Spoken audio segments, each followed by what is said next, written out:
Lembaga Penyiaran Publik RRI Banda Aceh diminta agar dapat memanfaatkan peran strategisnya sebagai media di tengah kesimpangsiuran informasi akibat maraknya berita hoaks di media sosial.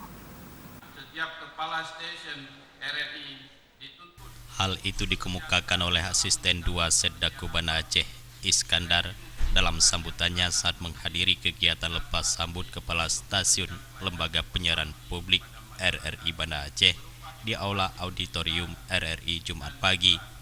Menurut Iskandar, selain dapat membantu pemerintah kota dalam menyebarkan informasi pembangunan, lembaga penyiaran publik tersebut juga harus menempatkan diri sebagai media rujukan bagi masyarakat yang membutuhkan informasi yang benar, profesional, dan berimbang. Selain itu juga harus menjadi tempat bagi masyarakat untuk menyampaikan harapan dan aspirasinya sehingga dapat disahuti oleh pemerintah. Menurut Iskandar, RRI harus mengambil peran dan menjadi media alternatif bagi masyarakat, apalagi di tengah arus digitalisasi media sosial, berita hoaks hampir tidak mampu dibendung.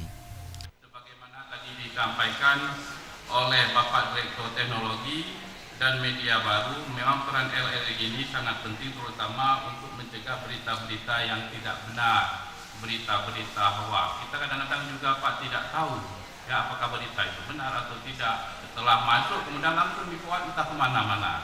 Kadang-kadang berita itu juga tidak benar. Itulah peran daripada RRI ini sangat kita perlukan dalam rangka memberikan informasi yang benar kepada masyarakat. Seperti diketahui, RRI adalah satu-satunya radio yang menyandang nama negara yang siarannya ditujukan untuk kepentingan bangsa dan negara. Sebagai lembaga penyiaran publik yang independen, netral, dan tidak komersil, maka kehadiran lembaga penyiaran ini juga diharapkan dapat memberikan informasi pendidikan, hiburan yang sehat, kontrol sosial, serta menjaga nama baik bangsa di mata internasional. Jufrizal dan Faisal, Aceh TV.